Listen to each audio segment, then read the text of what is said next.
The Baptists have fallen, long since fallen from the doctrine they once carried. The Baptists now tell one another they all still sin, but they're saved and no one can take their salvation. How foolish. This Bible said if any man sin, he's neither seen him nor known him. Your Assemblies of God and Pentecostals, Apostolics, you're a bunch of wicked sinners with a costume. You dress the outside of the cup and you got spiritual experiences, but you're not freed from sin. That means you're playing with a different spirit. You're playing with the devil. You're not saved. None of you are saved. And so on and so forth. We've been here for 8 months trying to name off all the denominations who do the same thing.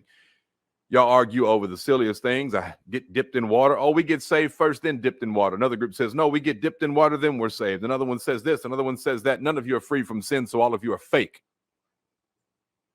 That's what you are. Fake.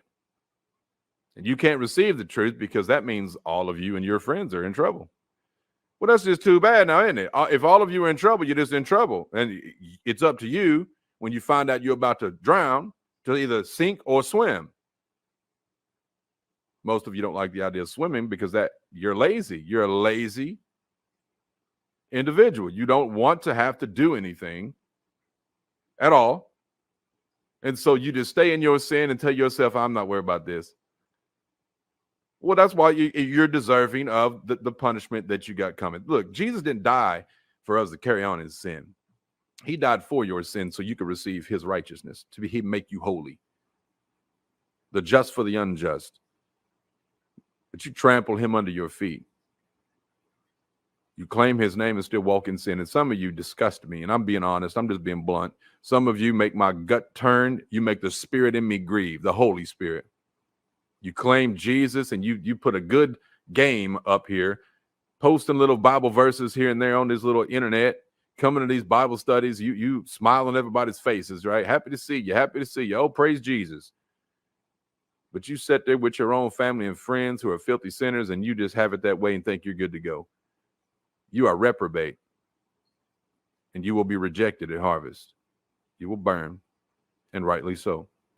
Some of you claim to be with Jesus and you claim to be with his people, but you're still going to that fake church. How many of y'all been going to fake church?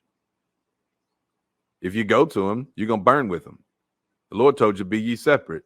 A little leaven leavens the whole lump, but you don't have any fear of God. So you keep going over to that fake church thinking it's okay for you. You really think it's okay? Let me find out my wife. I told my wife, you're going to be my wife and I'm going to be your husband and we're going to be one.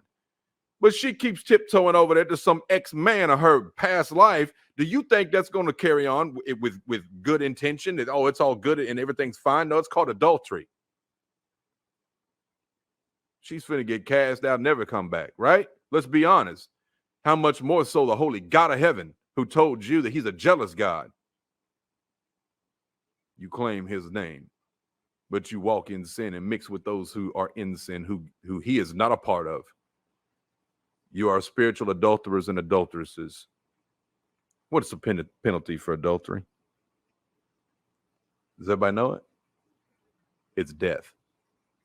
The penalty of adultery, spiritual adultery, it's eternal death.